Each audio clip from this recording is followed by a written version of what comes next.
శ్రీమద్భగవద్గీత 10వ అధ్యాయము విభూతి యోగః 22వ శ్లోకం. వేదానాం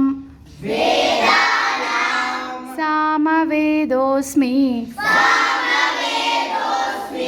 దేవానామస్మి వాసవః ఇంద్రియాణాం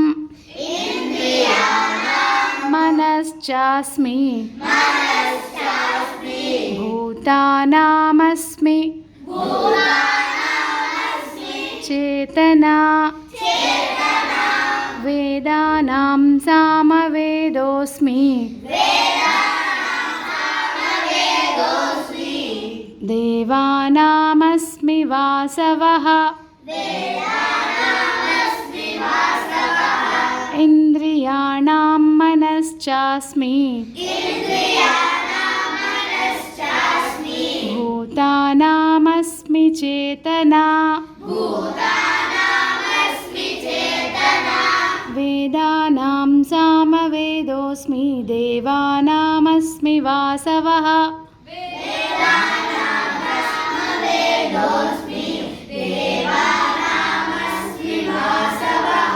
ఇంద్రియాణాం మనశ్చాస్మి భూతానామస్మి చేతనా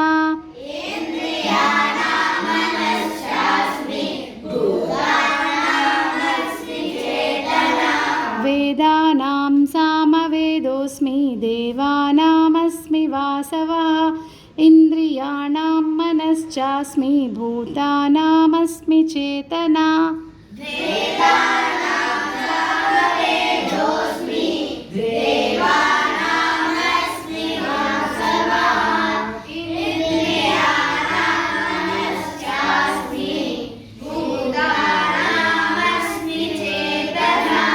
జై శ్రీరామ్.